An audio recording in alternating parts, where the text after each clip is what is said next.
அன்பார்ந்த தோழர்களே, சகோதரிகளே, இந்த மாதிரி விழா கொண்டாடுறவ இதுக்குன்னே காரணத்தை தேடுவா.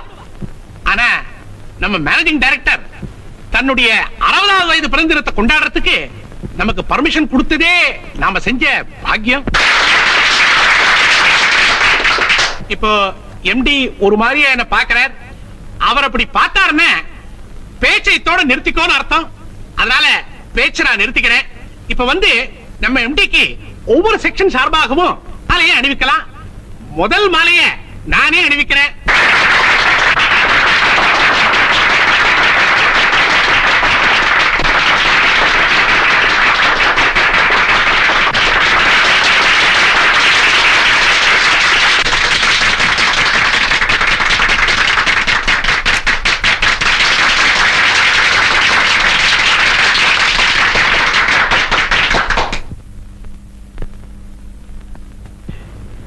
இப்போ நம்ம எம்டி பேசுவார்.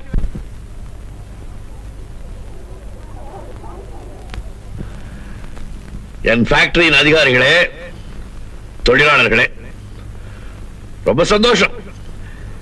எனக்கு இன்னைக்கு 60 வயசு ஆகி போனது தெரியவே தெரியாது. மேனேஜர் சொன்னதுக்கு அப்புறம் தான் தெரியும். எனக்கு வயசானதா நான் என்னைக்குமே ஃபீல் பண்ணது கிடையாது. So I am not 60 years old. I am 60 years young.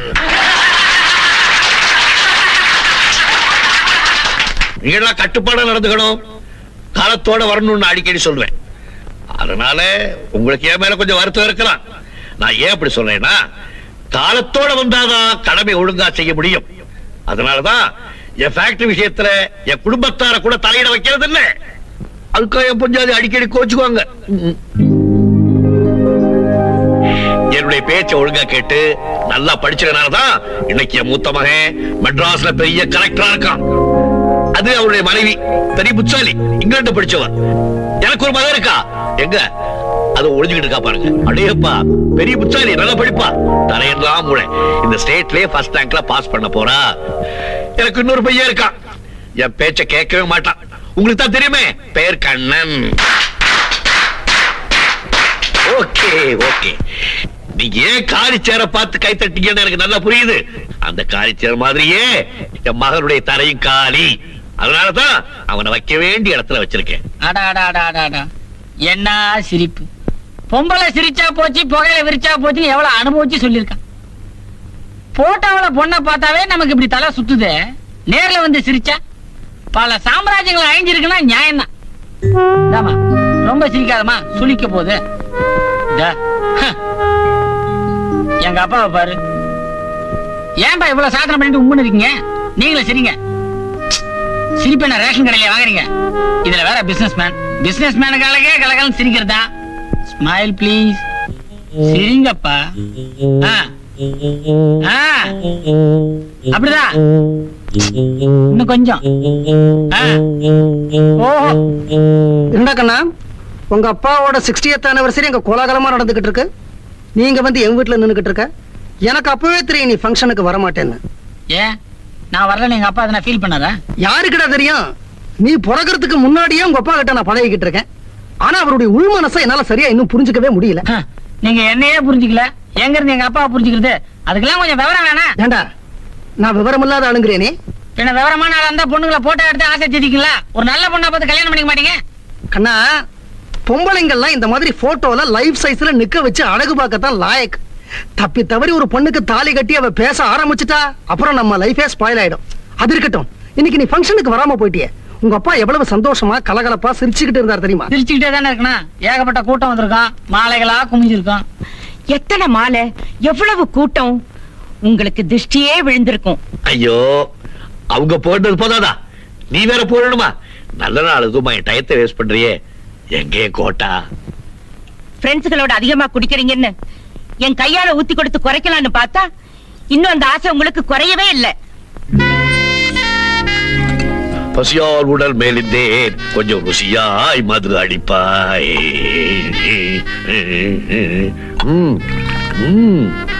இந்தாங்க. இந்தாங்க. என்ன இது? இவ்வளவு பெரிய உடம்புக்கு இது போதுமா? என்ன குடிக்கவா, உதட்டுல தடவிக்கவா? என்னைக்கு போலதானே ஊத்தி இருக்கேன். இன்னைக்கு எனக்கு 60 வயசு, பிறந்த நாள். ஜாலியா கிடைக்க வேண்டாமா? வேண்டாம், இன்னைக்கு இது போதும். அடடே, இது என்னது? வளையல், புது வளையல். எப்போ வராய்? உன் கைக்கு ரொம்ப நல்லா இருக்கே. Thank you thank you thank you. என் கையை கொஞ்சம் இழுத்து விடுங்களேன், குளிர்ல வெறிச்சிடுச்சு. இது மெட்ராஸ் இல்ல, ஊட்டி. எங்க வீடு. ஒரு ஐஏஎஸ் ஆபீசருக்கு இந்த வேலை தேவைதானா? ஐஏஎஸ் ஆபீசர்னா அதை விட பெரிய பெரிய ஆபீசர்ஸ்லாம் வீட்டுல வந்து இதுதான் செய்யறாங்க. ஆமா, பெரியவர் என்ன வரலையா? பெரியவரா? உங்க சின்ன மகர் கண்ணர் என் பிறந்த நாளுக்கு கூட வர முடியாத அளவுக்கு ஒரு பெரிய மனுஷன் ஆயிட்டார்ல. ஆமா, நீங்க தான் அவனை மதிக்கிறதே இல்ல. கண்ணன் பேர சொன்னதும் ஃபங்க்ஷன்ல கைத்தட்டல பாத்தீங்களா? பார்த்தலே, உருப்படாத பேர்களுக்கு தான் ஊர்ல அதிகமா கைத்தட்டு விழுங்கிறதுக்கு உன் மகன் ஒரு உதாரணம். அவன் பேர சொன்னாலே உங்களுக்கு ஆகாது. எல்லா பிள்ளைங்களும் ஒரே மாதிரியாவா இருக்கும்? 5 விரலும் ஒன்னா இருக்குங்களா? ஒன்னா இருக்க வேணாம், ஒத்துமையாவது இருக்க கூடாது. எல்லா பயலும் மடக்குகிறான்னா கப்சுப்புன்னு மடக்கிக்கிறான். இவன் மட்டும் வெண்ணச்சுக்கிறான்.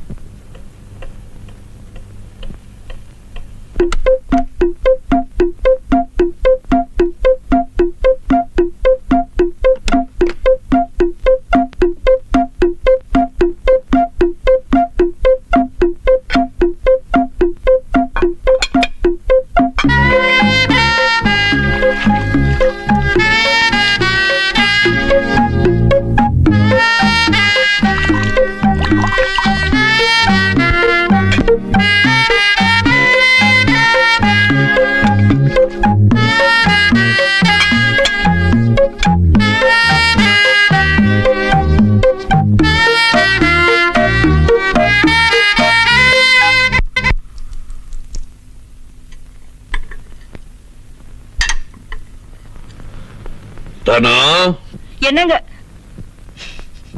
நீயா? என்கிட்ட ஒண்ணும் பேச வேண்டாம். துரைக்கு ஃபங்க்ஷனுக்கு கூட வர முடியலையா? ஏமா, நான் ஒரு சாதாரண லேபர். அது எங்க அப்பாவுக்கு மட்டும் நடக்கிற ஃபங்க்ஷன் தான். முதல்ல நான் தாமா வந்திருப்பேன். அது எம்டி ராஜசேகருக்கு நடக்கிற ஃபங்க்ஷன். நான் எப்படிமா வர்றது? உங்க அப்பா உன்னை பத்தி சொல்றது கரெக்டா தான் இருக்கு. அது சரி, நீ பெரிய எம்டியோட சம்சாரம். இப்படி சமையல்காரி செய்ய வேண்டிய வேலை நீயே செஞ்சிருந்தா எப்படி? ஒத்தாசுக்கு ஒரு வேலைக்காரி வச்சு கூடாது? நான் செய்யற வேலைக்கு 1000 குத்தம் சொல்றாரு உங்க அப்பா. வேலைக்காரி சமாளிப்பாளா? கஷ்டம் தான். பொன்னம்பலத்தண்ண கிட்ட சொல்லி ஒரு நல்ல வேலைக்கார பொண்ணா கூட்டிட்டு வர சொல்லிருக்கேன். அப்பா மேல தானே இருக்காங்க, நான் போய் பாத்துட்டு வந்துடுறேன். டேய், டேய், டேய், அங்க போய் ஏதாவது பேசி அவர் மூட கெடுத்துறாத. அவர் யார் இன்னைக்கு ஃபங்க்ஷன் வைக்க சொன்னது? என்ன பார்க்காம அவர் தூங்கவே முடியாது. நான் தான் அவருடைய லாஸ்ட் கெஸ்ட். இரு, மேலதானே போறேன். அப்பாவுக்கு இந்த பாலை கொண்டு போய் கொடுத்துரு. இதுதான் முதல்ல வேலைக்காரி சேருங்க. அட சரிதான், போடா.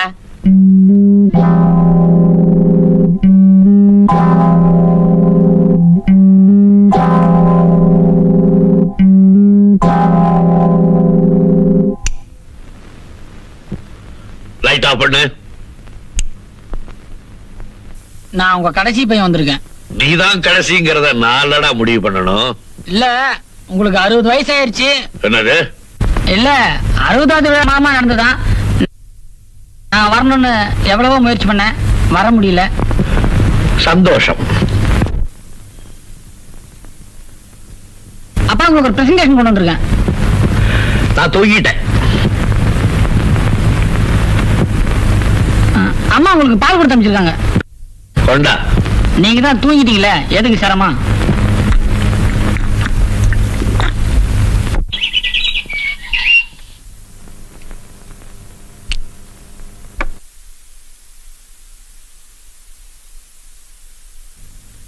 தூங்கிட்டாராம். தூங்கிட்டாராமா? அப்படிதான் அவர் சொன்னாரு. வேற ஒண்ணும் இல்லம்மா, இவன் லேபர் தானே, என்னத்தை பெருசா பிரசன்ட் பண்ண போறான்னு நினைச்சிருப்பாரு. இந்த பாத்தியா, என்ன மாதிரியே சுத்தமான தங்கம், 24 கேரட். ரொம்ப நல்லா இருக்குடா, கொண்டா. நாளைக்கு நானே அப்பா கிட்ட கொடுத்துறேன். நாளைக்கா? இன்னைக்கே வாங்கிக்கல? வாங்கிக்காத நல்லதுதான். அவரோட பரந்த மார்பிள் அந்த செயின் இருந்தா டை கோட்டுக்குள்ள இருக்கிற இடமே தெரியாது. என் திறந்த மார்பிள் இருந்தா பளிச்சுன்னு தெரியும். இதெல்லாம் சரிப்பட்டு வராதுமா.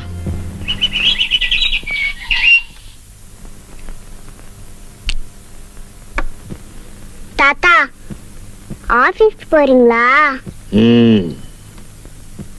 தாத்தா, தலை சீவுறீங்களா? ஐயா, மீசைக்கு மை போடுறீங்களா? பாக்குறீங்கள, அப்புறம் என்னடி கேள்வி? தாத்தா, என்ன உங்களுக்கு பிடிச்சிருக்கா? உங்களை எனக்கு பிடிக்கல.